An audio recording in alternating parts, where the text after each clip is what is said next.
Welcome, everybody. It's time once again for the next chapter with Charlie Hedges as he explores turning the page on his life and yours. Hey, Charlie. Hi, Paul. You know, I am loving the title of the new book of our guest today, Dr. Pamela Gerali, and the title is The Dance of Ego and Essence. Loving that title. In our discussion today, we will talk about who we really are in our deepest and truest selves, and what is it that prevents us from living in harmony with that truest self. That's why Pamela Gerali is in the process of a dance, or calls the process a dance, and I like that a lot. A delicate, compassionate dance with our own spirit, our heart, and our mind. I'm very much looking forward to this conversation. Dr. Pamela Gerali captivates readers and audiences with wisdom and practical guidance from what she calls the blueprint for human experience, her model for conscious and compassionate living. And she refers to herself as an architect of the human spirit. Pamela is a registered nurse with a master's degree in public health, a doctorate in holistic sciences. She is an author, public speaker, leadership mentor, and intuitive healer, something we will define as the show goes on. So with that, let's bring on Dr. Pamela Gerali on the show. Pamela Gerali, welcome to the next chapter with Charlie. Thank you. I am so delighted to be here with you this evening. Thank you. Good. Yeah, see, here we go, time differences. I'm on the West Coast, and you're on the East Coast. I'm in the afternoon, and you are in the evening. And I keep talking about the show today, so time just doesn't really matter, does it? It does not. There are so many things I want to talk about today, like intuitive healing. I'm going to talk about the blueprint for the human spirit and that inner dance of our ego and essence. But you know, Pamela, before we get into those topics, I'd like to get your idea on a subject that has become dear to me. And I know it's important to you, and that is the role of the divine feminine and how it interacts in the life of both women and men. And I know this is a subject you are quite knowledgeable about, and I think I want to highlight your knowledge in the area of esoteric. So can you tell me, what is the divine feminine? Well, to me, the divine feminine is an aspect of all of us that takes us inside. It is a softer, kinder, more gentle aspect of our being, one that allows us to live in harmony with heart and spirit more easily than our divine masculine side, which allows us to be more expressive and more powerful in how we act and how we accomplish things. This is a more introspective part of us. And I think it's really important for everyone to know that the divine feminine isn't just about women. It is truly about all of us, because we have parts of ourselves where we want to look within and focus on that part of us that is so quiet and introspective. At the same time, we have daily lives and we have to get out there and do the work and get the job done. So there's a balance between the divine feminine and the masculine. Both are part of us. And it doesn't get talked about a lot, does it? You know, that integration is not a subject of discourse, and I think it's so important. And another thing that I observe is that there are indeed women that are stronger in the male than the divine feminine, as there are men that can be stronger in the divine feminine than the male, but that this divine feminine is more prominent to women, and yet it is a unique attribute in our holistic journey into life. Yes. What would you say the divine feminine? What would you say is her role? Because let me give you an example.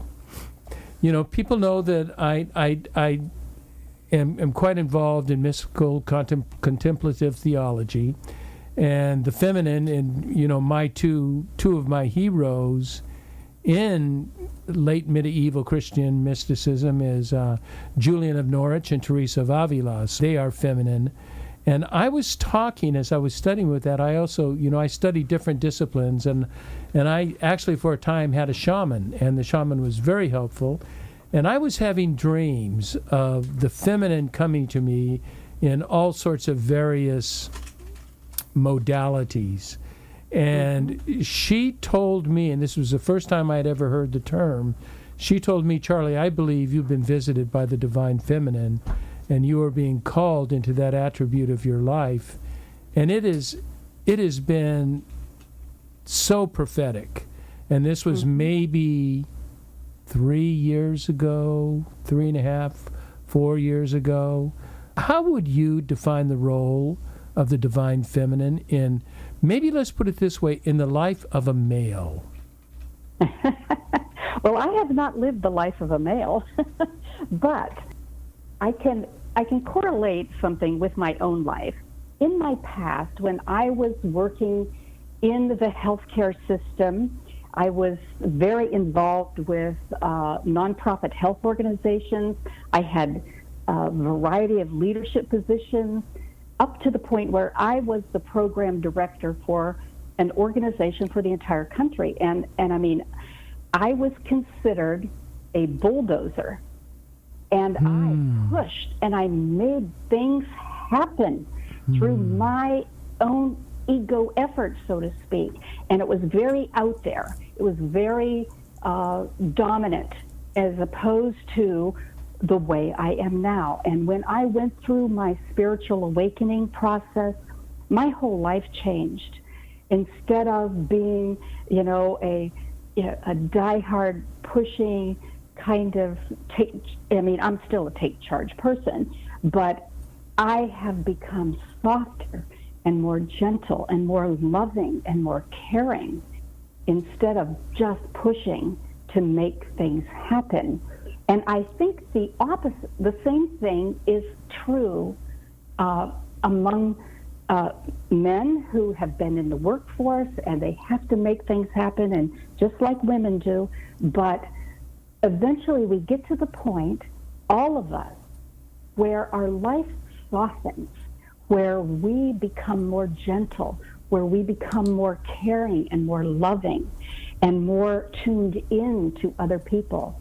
And there are times when I think men are maybe a little more straight line in their thinking, where women, because we have more connections between the right side and the left side of the brain, I mean, it's scientifically proven, we think more broadly. We see options. We see things, you know, from a wide perspective, as opposed to a more narrow focus point of view. But I do believe that in the process of us learning and growing through spiritual evolution, so to speak, within ourselves, we become more open. We become more compassionate. We become more conscious of how we view others. We live more fully by the golden rule, where we know as we do unto others, we are doing unto ourselves. We become more compassionate toward ourselves as well. So I think we all go through those changes, and especially when we get to the next chapter in our life, where we maybe let go of our work and become, maybe we're fortunate enough to be retired, and then we can pursue things that nourish our souls and help us to uplift humanity, instead of working hard to pay the bills. So there is a change that occurs in our lives. Oh, absolutely. I've experienced the voice, and it has led me, I hate to define things by just three simple terms, but I find myself listening to her voice in meetings with other people, in meetings with group, and in my own personal reflections that I'm softer, I'm much more accepting. It's not my way or the highway. And also, I'm much more patient. I'm ready to let things play out rather than I'm not in charge of the game. I'm a player in the game. And I let things play out. And the more I'm accepting and softer and letting things play out, things seem to work out. It is funny. If you don't try to not just project the end, but force the end, but let the end come to you. Would you say that's that's a feminine approach? Well, I think that is an inspired approach. And I have found the same thing with myself, because like I said, I used to make things happen. And then I learned if I just open my heart and my mind and my entire being and allow divine inspiration to flow in, it's amazing, because what flows in is so far superior to what we could ever imagine. And that's what happened with me.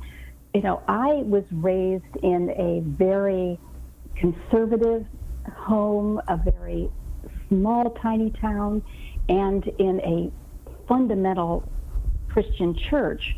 Yeah. You told me about it, and it's just so our audience knows. We're not going to mention it because we're not going to name call, but it is Baptist on steroids. If you think Baptists are conservative and guilt and shame and fear oriented, the tradition you were in makes them look like lightweights. Yes, I call it the unholy trinity of guilt, shame, and fear. And certainly, I was raised in that environment, which was pretty narrow and very limiting.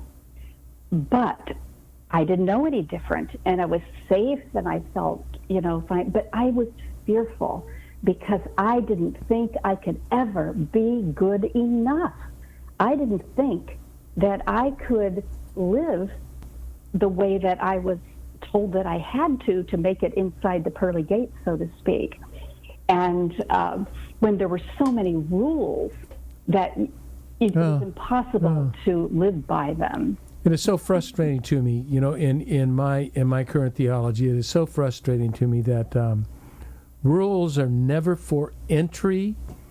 The rules are merely exhibitions of the beauty of love, and in the beauty of love, there are expressions that look like rules. There are expressions of attitude, of loving attitude, but they are the result of love.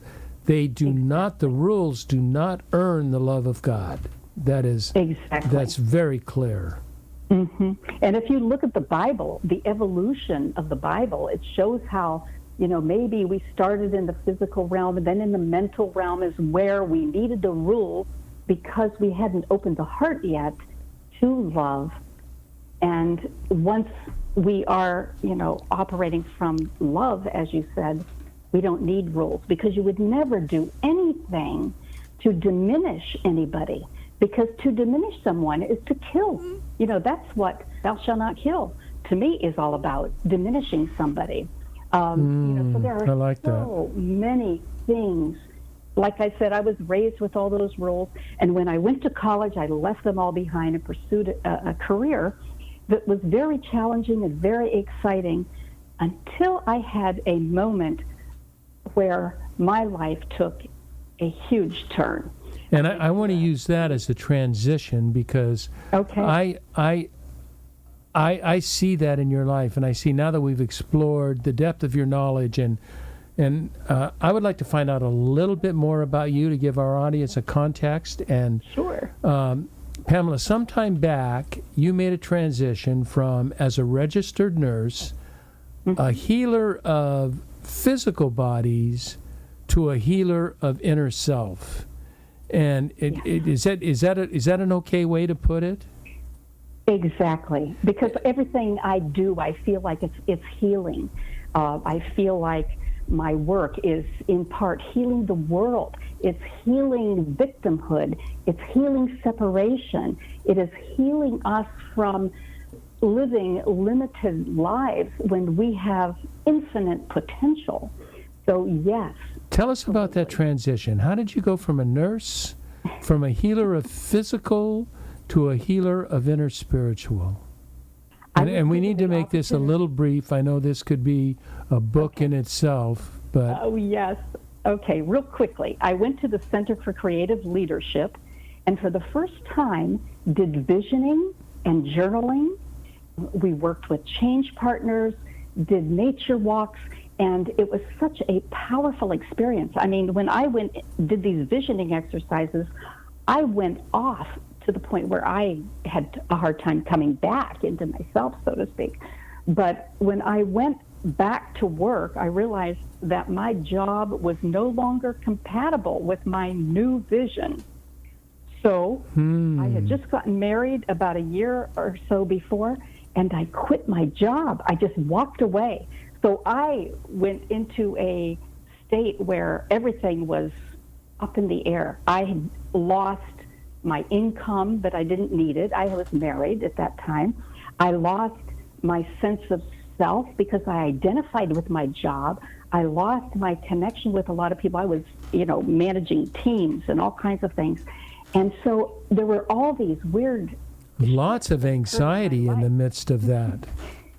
Yes. I mean, it was very unusual. But I asked my older sister, who was extremely spiritual and had studied spirituality for many years and never talked to me about it because she knew I wasn't ready or open, and which is an interesting thing to remember. But I asked her what to do and what to read. She told me she suggested a couple books, and I started reading, and I couldn't get enough. I became a voracious spiritual junkie, so to speak. I read every book I could get my hands on. I attended all these holistic expos. I was searching. Define, we use that term a lot. I mean, I hear that term a lot. Yeah. Would you define in your language what holistic means? What its opposite is, and how would we define it? Because that's a very important adjective. Yes. Well, holistic, to me, it's a sense of wholeness where all aspects of our being are brought into alignment. We integrate the physical, mental, emotional, intuitive, spiritual aspects of life into one glorious whole so that we are balanced, so that we can be authentic, so that we can live optimally. Because if we're out of balance and we have, focus more on the physical, which is typically what we do until we become a little more aware and awake, then, we're neglecting aspects of our being. If we are very overly emotional, then perhaps we're not able to use our minds well enough, but it requires us to be open and thoughtful, mindful, so that we truly integrate all aspects of our being into one whole. So that's how I define it. I like that. It's the integration of physical, spiritual, emotional life into one whole in order that we can live authentically to that whole, because if we are living according to just one element, that is not giving us a complete enough understanding of who we are inside, that there are several aspects. And in some ways, Pamela, it feels like a daunting task. Is it difficult for people to do this? Well, I think the more you almost step outside of yourself and observe, the easier it becomes, because you see yourself doing certain things or going off in certain directions. or you feel like overwhelmed by something, or your life just isn't flowing as easily and effortlessly as it could. So those are kind of the signs. When I feel myself getting run down, then I'm overdoing. When I feel overly emotional, then my mind isn't, being logical enough. So it's a balance. It's a dance. I love the idea of dance, by the way. I just love that. We've sort of gone into the introduction of the subject. Yeah. I want to get into a little bit more of the details. But before we do that, I think it's an opportunity for us to take a quick break. What do you think, Paul? Okay. Okay, so a quick break and we'll come right back. Excellent.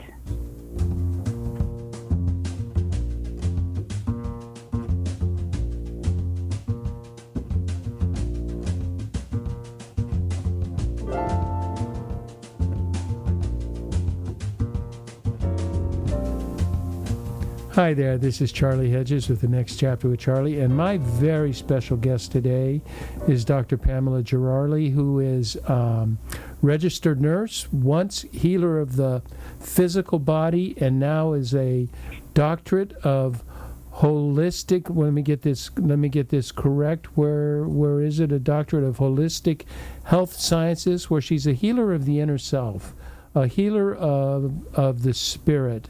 And we sort of defined what that means, and now we're going to talk a little bit about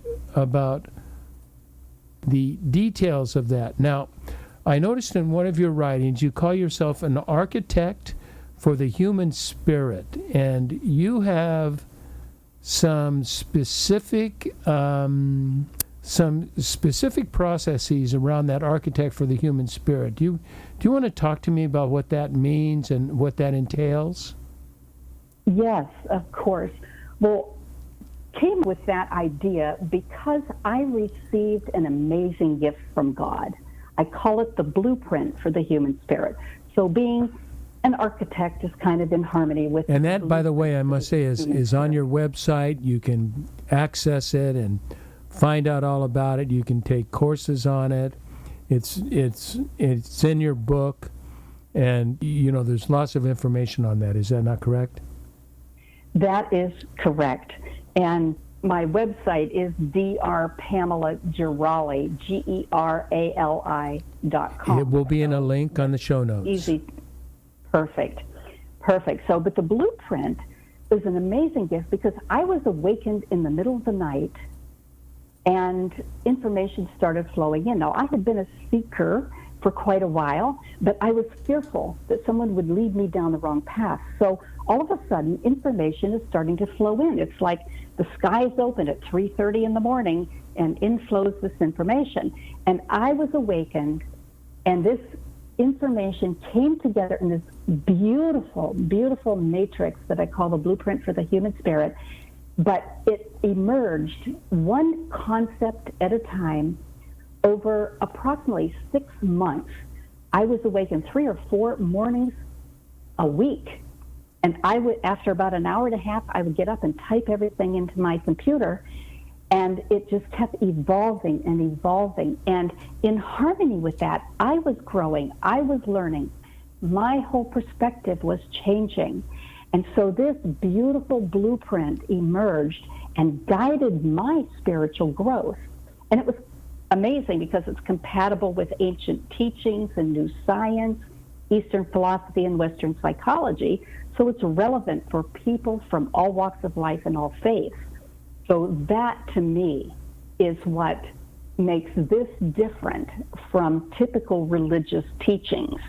This is about our inner spirituality, talking about the divine feminine, so to speak, as opposed to a religion which has rules and dogma and whatever, but it's also compatible with all faiths. So that was such a beautiful gift that I am just committed to sharing it with the world. It's my passion and my purpose to share that, because I believe from my own personal experience that we can wake up and open our minds and our hearts and our entire being to a whole new way of being that is in harmony with who we truly are. And most of us don't necessarily know who we are. And I didn't. I used to, I was a nurse, I was a daughter, I was a wife, I was everything. But those were roles. That wasn't who I was. And in the process, isn't that interesting that our roles do not necessarily define our essence? No, that's not who we are. And it took me a while to realize that I am essence. This divine essence, the part of me that was created in the image and likeness of God, and that I am here as the hands and the heart and the voice of God on earth so that I can share the love that I am with others. And it took me a long time to get to that point, but that is where the blueprint for the human spirit led me. It also answered my question about why I'm here. And for a while, it's like, well, why am I here? I was working, and taking care of people and whatever. And then I realized what my higher purpose was. And of course, my inner purpose is to be the best that I can be, to learn who I am and express that and be authentic. But I am here to share the blueprint, to put all the pieces together, and to give this amazing gift back to the universe in a way that people can understand it and experience it and benefit from it in so many different ways. Yeah, to benefit from it, from the, in my theology, is to benefit from accepting and giving love, not to other people, but to the divine. That the divine desires love as much as we do, maybe even more than we do. In one of the liturgies in the Episcopalian, it says, "You in your divine wisdom created us for your pleasure." And we never talk about God's pleasure, but God's pleasure is our giving love and returning love to God. That is what God wanted. He wants the pleasure of giving it, but the pleasure of receiving it. And we never think in those terms. We think of just, the general pattern obeying the long white-bearded, long white-haired, autocrat in the sky that is instead a gentle, masculine and feminine entity that is run only by love. And so I identified with you. I have a question, but then I have an interesting little comment.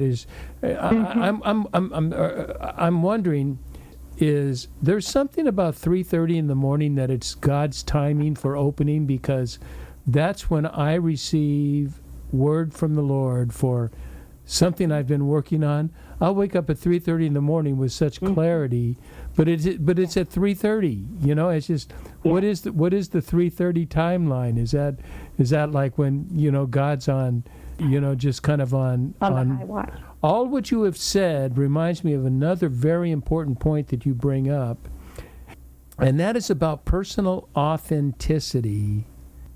That somehow we're out of kilter with that, and that is knowing the integration of our divine selves, divine attributes of our divine self. There's only one divine self, but attributes, the integration of the attributes of the divine self.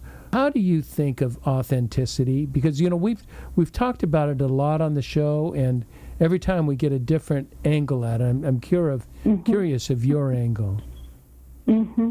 Well, a couple things. Early on, I thought of it as living in balance. And of course, that brings all aspects of our being into a sense of oneness and wholeness. And then I saw it as something more, where being authentic meant that we embraced and expressed the truth of our being, which is our original divinity, our divine nature. is when we express that, when we know that about ourselves. I mean, we have this part of us that is, earthy, and then we have a part of us that is divine. We were made in the image and likeness of God. And so... And that was before the fall of Adam. That was before sin. The original nature of human beings is divinity and love. Right. It is not fallenness. Fallenness happened afterward, but our original identity is beauty and wonder and love, and that is the image in which we are created. And that is our inner purpose, to remember that about ourselves, to get back to that point where we know that about ourselves, we embrace that, we express that, so that we can be authentic again. So I do think that is, why we are here, why we are given this opportunity to learn and grow and to discover everything that we'd like to know about ourselves and about how we can live in harmony with that nature of ourselves, that love that we are, the light that shines within us, let it out into the world. So certainly, yes, personal authenticity is a very important part of my work and my writing, and certainly that is exactly what I did to be extremely authentic when I wrote my book, The Dance of Ego in Essence. Love that title again. I'll just keep saying it over and over. I love that title. So okay, so we can all agree on authenticity. Why don't, if that's who we are, why don't we just live it? What gets in the way? What are the obstacles or the roadblocks or the personal barriers that keep us from accessing that authenticity and living according to it? There seems to be some disconnect between authenticity and what we really do. I believe it all boils down to a belief in duality, that we are separate from God. And I know that we're not, but I think we believe that we are because we can see ourselves as individuals, we see everybody else. We don't know what our true nature is until we get to a point, where we're open and have more awareness of that. But in the process of feeling separate, we take on all these addictions and beliefs and things that limit us. And it starts with victimhood that comes from our past and perhaps ancient past. And so there are so many things related to me. It's all related to separation and fear associated with that. So that's a whole other topic. That's a whole other topic that we could spend a lot of time. I think it's worthy of diving into just a little bit. But I like the victim. When we view ourselves, and it is especially today in America in 2022, February of 2022, the victim mentality runs rampant, and and it's not just with the poor and the disenfranchised. I don't want to say wealthier, but the more well-off, your middle class, there's a feeling among the middle class that they are victims, that they are being blamed for things that they didn't do. And so we get into that victim mentality, and it is a certain roadblock. It is a most certain and huge roadblock into any kind of self-understanding, because it just does not allow us to penetrate and to go into us and say, what is it with me, not with my abusers or controllers? What is going on with me that is preventing me from the authenticity that I want to pursue? Would you agree with that? Absolutely. And in my spiritual growth process, and as the blueprint was evolving, I recognized a couple really interesting things. First of all, I believe and have experienced that when we think things happen to us beyond our control, i.e. victimhood, that is the lowest level of spiritual evolution that there is. When we say, well, no, I don't want that to be in victimhood anymore, I'm going to take charge, and we use our ego effort, so things happen by me, so we go from to me to by me, I'm going to push, push.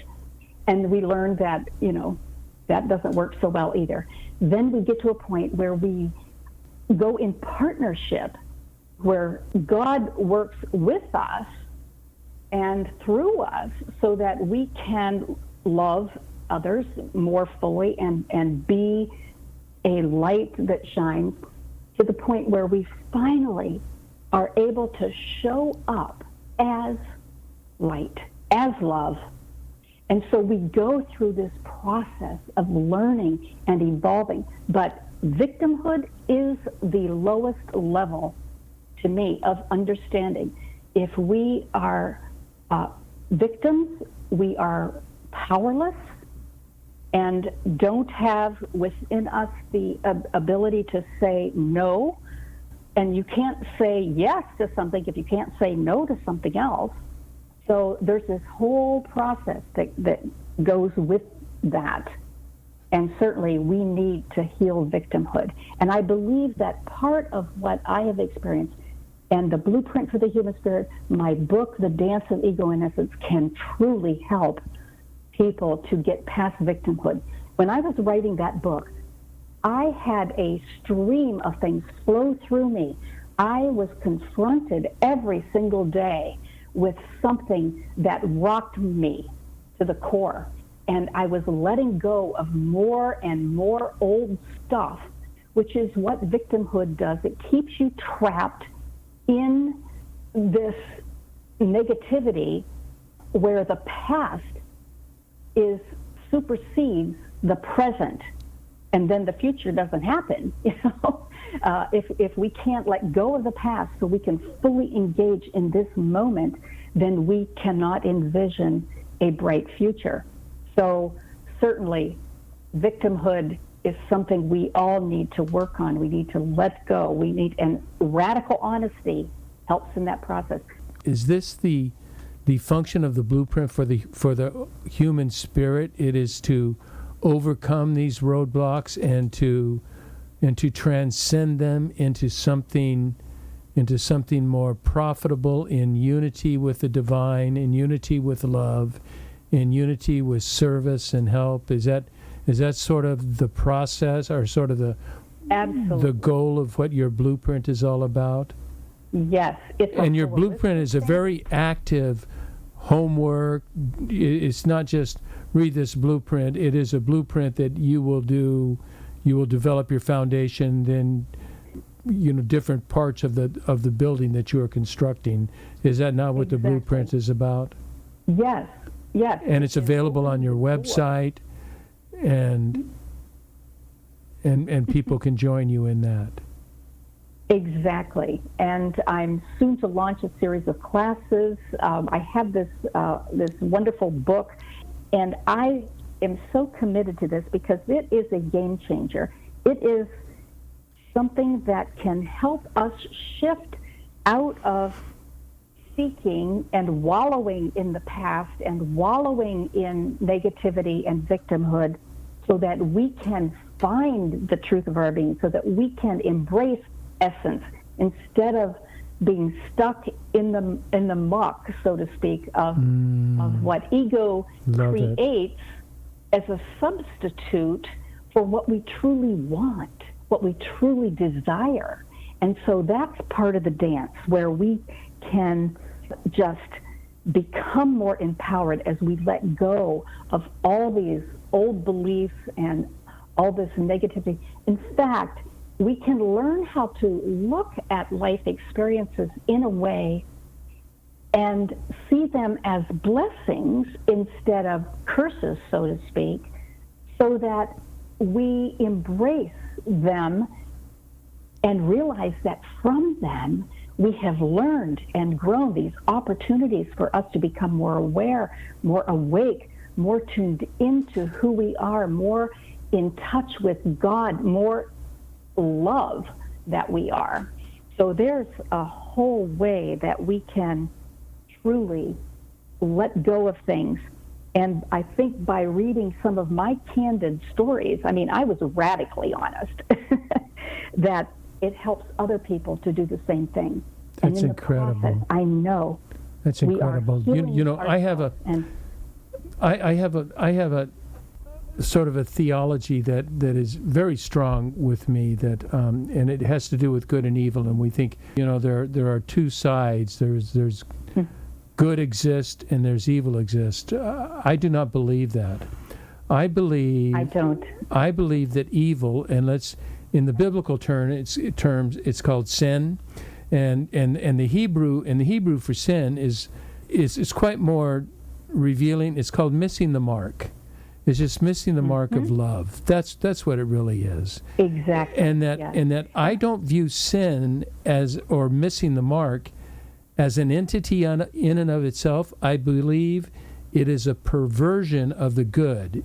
It is what the ego takes, and it perverts the good, and it distracts us away from the good, and it fills its own selfish needs that we have, because we are selfish and we have selfish needs.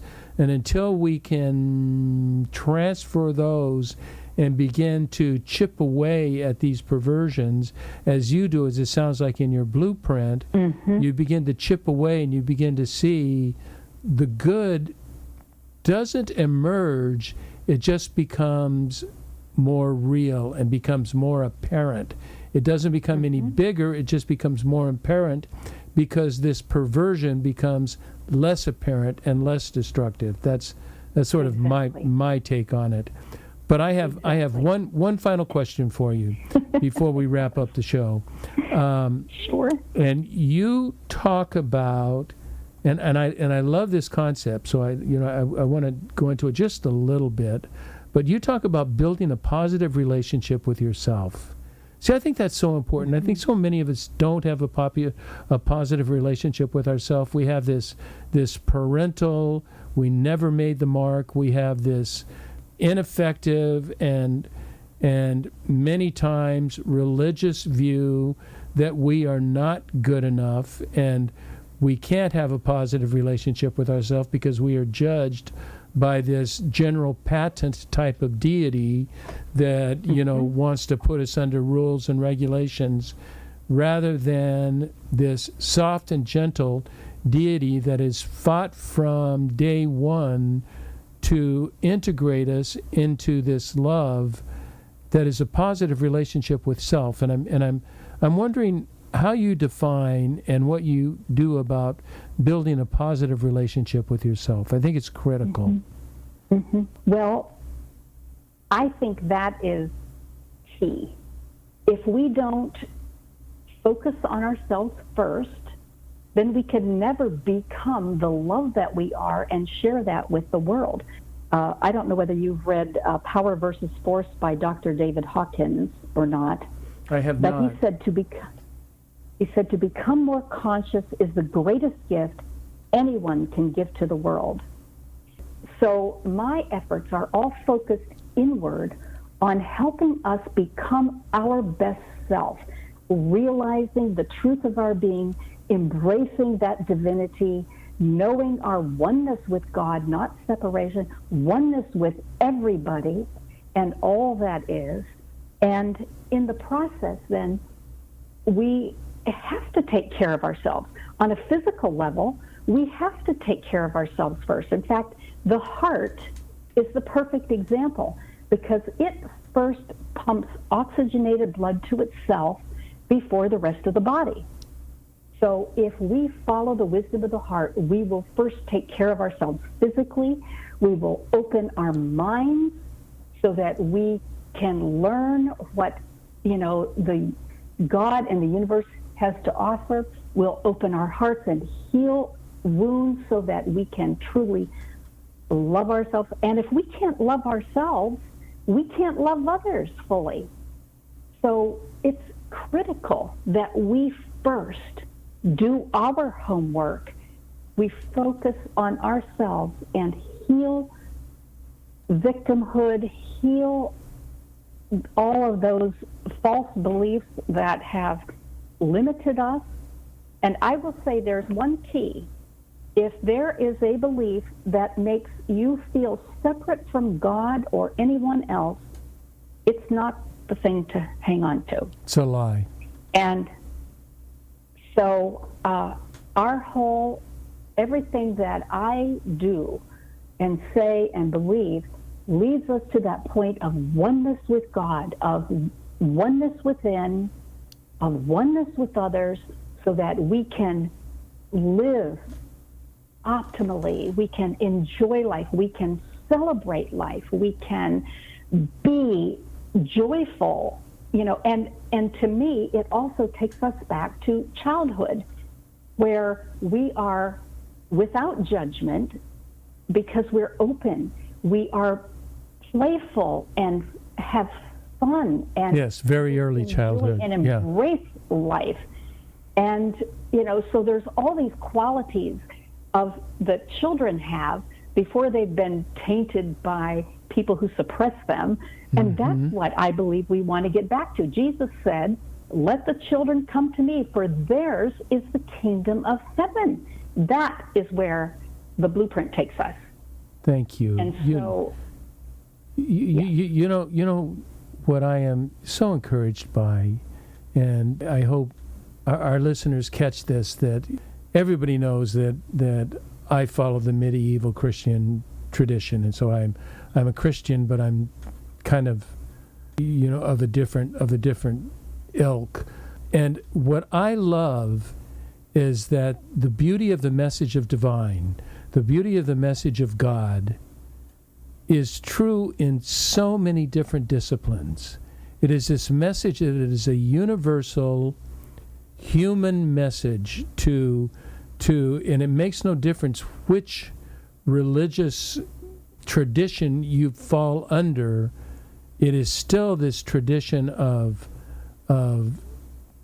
working through the ego, working through what is the beauty of our divinity, in that if we're created in the likeness of the divine, that we will live attributes of that. I probably offend some of my Christian brothers by saying there are other paths, but all paths are leading to God. All paths are leading us to this divine love, understanding of self, and eventually, and we haven't talked about this, and perhaps we should talk about this, this leads to, it's not only about me, this leads to my service. Now I can serve. As you are serving, yes. You're not just serving Pamela, you're serving other people. It is this sort of understanding that helps take us out into a world of broken people who are dying and hungry for some kind of relief from the crap that is put on them by any society. And I love the collegiality of those who are seeking love, seeking the divine, and naming it any way we name it. We're going for the same thing. I think exactly. I think that's wonderful. Pamela Gerali, I want to thank you so much for joining me on the Next Chapter with Charlie. It was just such a delight and informative time chatting with you. Thank you. I appreciate the opportunity to be with you in spirit. I mean, I feel it. I don't know about you. We didn't talk about my intuitive stuff, but, I feel the connection that we have. And we may have different words to describe different things, but it is all about love. And every religion has a golden rule. And I agree. So, in addition to getting a copy of your book, The Dance of Ego and Essence, which I have a link that will be on your show notes, how can listeners find out more about you? On my website, there is a page about It's called About. And your Tells webpage what I is do. drpamelagerali.com, Gerali. which I have Yes, I have a link on that for you. perfect. Hmm. And also, I do intuitive healing work, and it is very powerful because it comes from the divine. And I just become like a mirror. I just open my mind and my heart, like the Holy Spirit speaks through me and reveals, what would be in your highest good to learn and grow, to heal wounds of whatever nature that you may have experienced. So I offer that as a service as well. And you can find that, I call it spiritual blueprinting. Okay. And so there is a link on my website under offerings, spiritual blueprinting. It is my intuitive healing work that is something else that emerged, another gift from God. And so I share it with the world as well. Well, thank you. I want you to hang on after we finish the show. Okay. And I want to let everybody know that once again, that's our show for today. This is Charlie Hedges signing off. Bye for now.